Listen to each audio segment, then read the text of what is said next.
ये आत्मा परमात्मा को युगों से खोज रही है। और हम पिछले इतिहास देखते हैं अपने ऋषि महर्षियों के, उन्होंने हजारों हजारों वर्ष तपस्याएं की, साधनाएं की, अनुष्ठान किए कि भगवान मिले कल्याण हो। लेकिन यदि उनका मार्ग ठीक होता तो वही मार्ग वो हमें बताया करते थे, तो हम सभी चले जाते और पृथ्वी खाली हो जाती।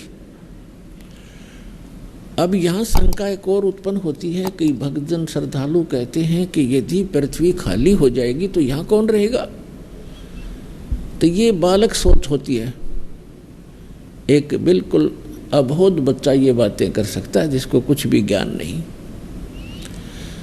अब ये कोई सुख का स्थान थोड़ा ही है, हर चीज का अभाव यहाँ पर, और सारा जीवन हम अपने इस पेट पोषण पर ही लगा देते हैं और बीच में ही मृत्यु हो जाती है। इतना गंदा स्थान यहाँ रहने की इच्छा हमारी क्यों बन रही है?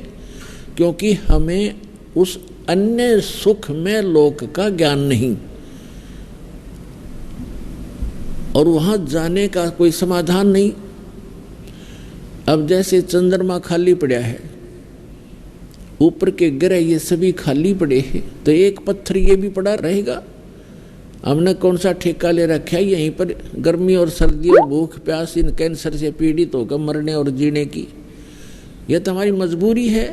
जब हम ऐसे स्थान पर चले जाएंगे जहाँ हमें शरीर इतना अच्छा मिलेगा जिसमें कोई रोग नहीं, निरामे मिलेगा। निरामे, आमे माने रोग होता है, निरामे माने निरोग शरीर मिलेगा।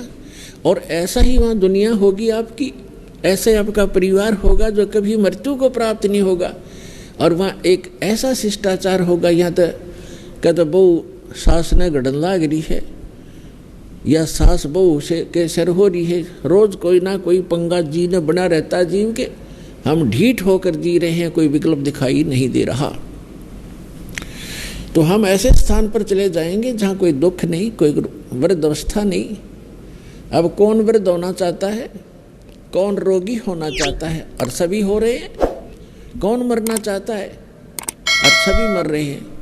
तो ऐसे गंदे लोक में और फिर कोई ये कहे कि ये खाली हो जाएगा, ये तो जितना शीघ्र खाली हो उतना अच्छा।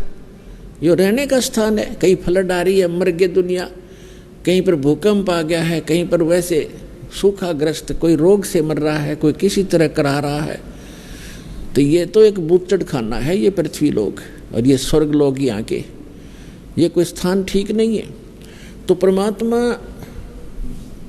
की खोज में हम युगों से लगे हुए हैं, और यदि उन ऋषि महर्षियों का मार्ग सही होता तो हम चले जाते वहाँ पर, हम इस संसार में नहीं रहते।